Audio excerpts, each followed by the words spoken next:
Hello everybody, welcome back to my channel and welcome to another video. Today we are building yet another Cape Cod styled mansion. I do these quite a lot, but I love doing them. They bring me so much joy, and I do try to make all of them very different from each other, and this one here is no different. So usually a house of this size, I tend to have a million bedrooms, just because I tend not to make bedrooms very large. This time we change things up a little bit. So the bedrooms in this house are quite big. I mean, just the master suite alone has the size of a normal residential house that I would build. It is very large, so each room is very large. It ended up with 5 bedrooms, 5 bathrooms. It also has a little 2-car garage attached to the house and a little detached little shed. The shed is right, this one here. It does end up empty. So if you need extra space to add any items, you can put them in here. I always like to include this just so you can put any ugly items, or maybe you can make it into a man cave, a gym, a playhouse. Now that would be cool if you have kids. If you have dogs, you can make a little animal house. I don't know. You can do what you want with it. It is quite small. Originally, I was going to put it in a diagonal. Then I noticed that it occupied a lot of space and it kind of like sat in front of the house. So it was like blocking like the pretty part of the house. So I decided to make a regular sized one and face it towards the front of the lot, just to make it a little bit easier with the stairs as well. So it does have a ladder to go upstairs. Now the downstairs area has a very large sitting room, which I loved doing. This lot is quite amazing. This was built in Brindleton Bay. Quite hard to say. It's a 40 by 40 lot, so it's not the biggest lot at all, but I think that I had so much space still left over, so I could have done so much more with it. So this lot is quite big actually. So it's a 40 by 40 lot. I don't know what I was saying. I completely lost my train of thought. Yeah, I completely forgot. Oh, all of that to say that this was built in Brindleton Bay and that the lighting on this lot is good on the inside of the house, so the sun does not face like the front of the house, except for sunsets when it goes directly onto the house. But during the day it casts some amazing sun into the house from like the right side of the house, which is the living room. In the screenshots the house will be quite darker than when I'm building it, just because I did not want to wait a million hours just to take screenshots. So they're a little bit darker, but you can see as I am building it, it's casting those beautiful little sun rays across the floor. I really like it. And here again we come up with the concept of open living but still having some space division that I always like to do. I do enjoy open concept living, but I do need some very well defined areas. So the sitting room, it started off looking quite white. I wanted this to have it to be very soothing, very classy, but still be warm. So I mixed and matched. So I went with both cooler tones and warm tones. Some warm tones come in the way of lighting, so instead of being bright white lights, the light would be like more warm colored ones, more yellow lights. I think it really made the space feel more welcoming. But basically the sitting room, you've got a very large fireplace with a TV, a few sofas around it. You also have got a few little chairs that face the outside of the window. Just a nice place to lay down and read a book and look outside. This window is not doesn't have the greatest view because it does overlook onto trees, but trees are nice, right? So it does not have a sea view, but the sea view you do get in the dining room, which is the room that's right next to it. It also has a fireplace. I put the fireplace on the diagonal, as you can see there. It just fit the space a little bit better, and I really like this sitting room. It had a very odd shape, so it was kind of hard to furnish it just because it was so oddly shaped, but I think in the end we come up with a good compromise. I even had a little space there, enough space to put in a little bar area. You know, it's nice to have a few drinks, glass of wine or cocktail before or after dinner. It's quite nice to always include that. And of course, another random sitting area by the window. And then the kitchen is the room that I had a little bit of trouble with, just because I wanted to carry on the same feel throughout the house, and I was struggling picking the cabinets. I wanted white, but the whites, you will see in a minute once I start putting them out, they don't look simply white. They look like they came directly from the sun. They are so bright, and it just looks horrible. So I changed it quite a lot, and we end up with just normal wooden ones. But in the end, I think, you know, mixing a little bit of modern with a little bit of traditional did the trick, and the cabinetry does not look antiquated or like extremely old grandma house kind of cabinets. And yeah, then you have the garage. The garage is very big. 2 cars would fit there. 2 cars would fit in there. As you know, it's not usable space, and I always, even when I include garages, I tend to put the cars outside because I prioritize the outside of the house. So there's 2 little parked cars at the front of the house, but inside of the garage we put in a ping pong table, a weights machine. Oh, you have your laundry there, and I also put in some random shelves and put like loads of boxes on them. So here, as you can see, we start off very, very dark color scheme. Although I do love that those cabinets from the Vampire Pack, I believe, they only have 3 swatches. One is very orange looking wood, another one is green, and then there's that one. I do like them because there's like little, I don't know, little patterns on them, on the little shelves, or the little drawers, I should say. They look quite dainty and cute, but not suitable for this house, so we changed it. There's wallpaper all throughout the house also. We went with this wallpaper, which could not be any better. This looks very nautical themed, very beachy, because it did come from Cats and Dogs, I believe. Yeah, so then on the first floor, I keep rambling about stupid things like wallpapers, but on the first floor, then we have the master suite. It is so large. Oh my god, I'm so sorry, I keep getting notifications.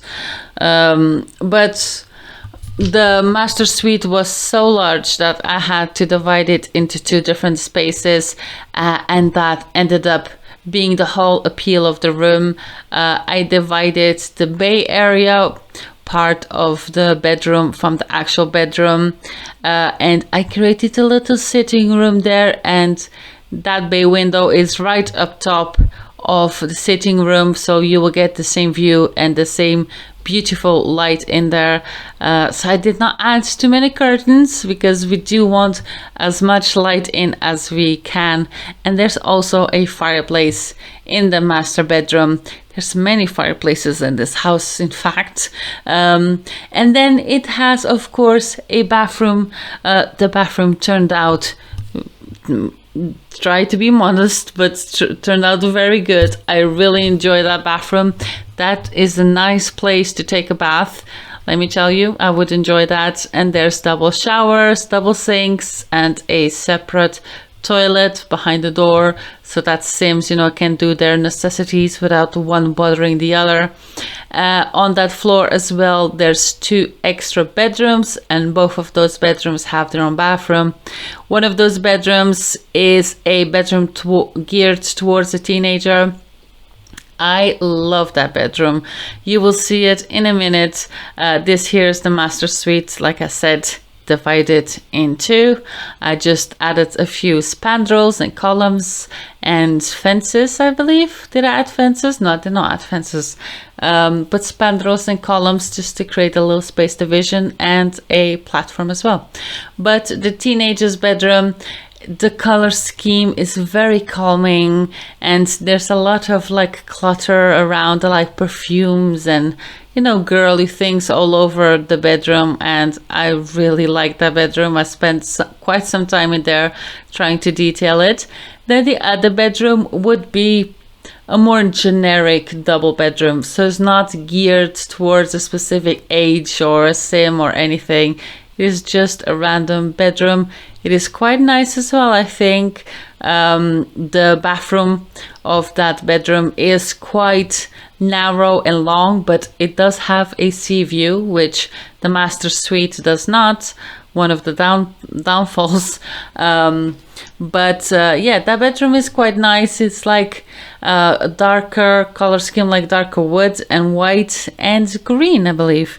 And then on the floor above, oh my gosh, I'm losing my breath.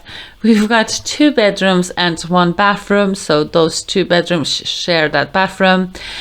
Those 2 bedrooms are geared towards more teenage boys. So this here is probably one of my first homes that are not geared towards younger families. So if your Sims are younger, then you will need to have a few alterations and add like toy boxes and things like that.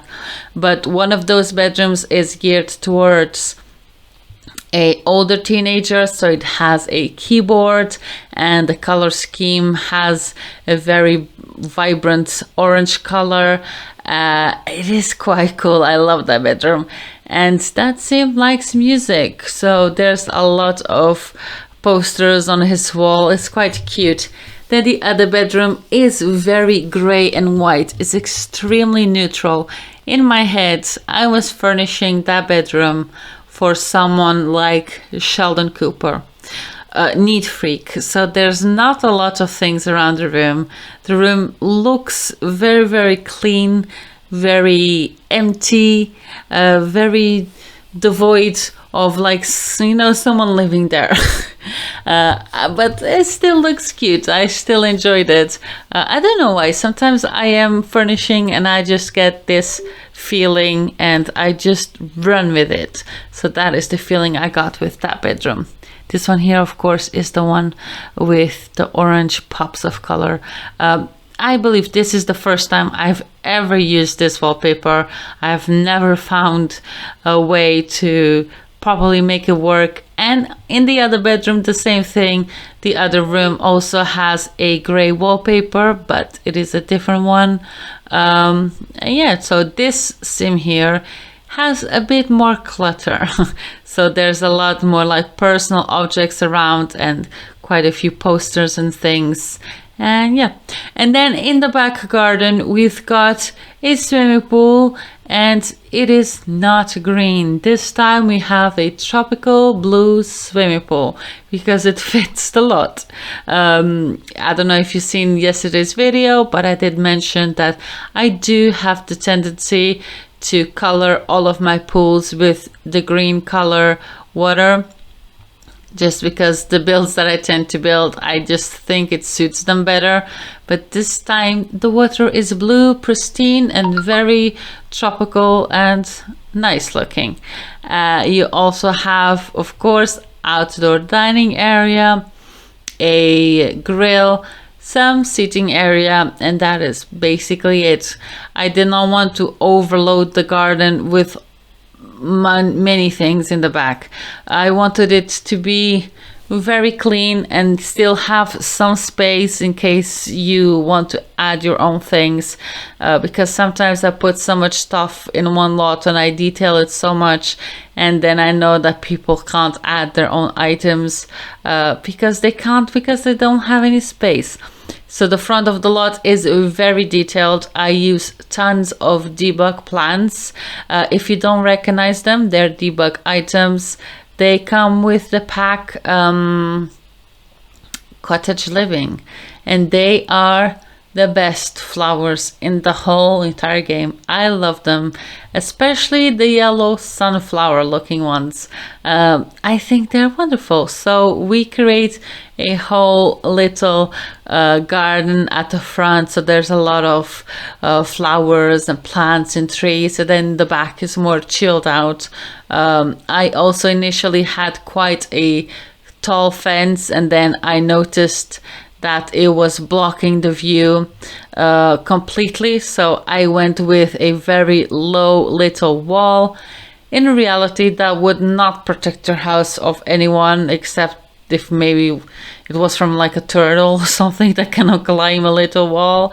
But it's just there. I don't like houses when they don't have fences in the back. It just feels very not safe to me. So I always include them. Just, create a little boundary there. It does its job. It is there. It looks nice. Okay. Anyways, this is the house. This took me quite some time. I did say in yesterday's video that I would put out a quick build, and this was not a quick build. 20-minute video, and this took me about 5 or 6 hours, or even maybe more. I do not count. But yeah, I am very happy with it, extremely happy. I hope you like it as well. And if you want to download this house, then you can of course get it. You can look for me on the gallery using hashtag simsdesignsyt or hashtag simsdesignsyt. I hope you enjoyed this video and the videos that we had out this week, and I will see you next week on Wednesday for another video. So see you then. Bye. Taking off, find a place with a view. The pain is never gonna stop if it's controlling you. I know that time can heal it all. I just gotta get through. I just gotta get through. I just gotta get through. Cause I feel like taking off, find a place with a view. The pain is never gonna stop if it's controlling you. I know that time can heal it all. I just gotta get through. Sometimes I feel like all is lost, but I know it's not true. I wanna put up all my walls cause I'm not in the mood, but then I cut myself off from the rest of the room. I know that time can heal it all if you're patient, and soon it can all be worth it, all the searching. Pain is never really permanent, but damn it hurts, man. I could feel all of the turbulence and it's concerning. I've been searching for a purpose, I hope it's worth it. This society is really trying me. Ain't no hide and seek, I hide to be far from anxiety. I need my space, I need my privacy. I need some silence, please, you're all too loud. You don't speak quietly, opinions violently thrown across every surface. It makes me nervous, it's the world honestly burning. That's all I'm learning, hope that we can make a turn and start reversing. All our minds, we put the work in, we got some work, man. I started to do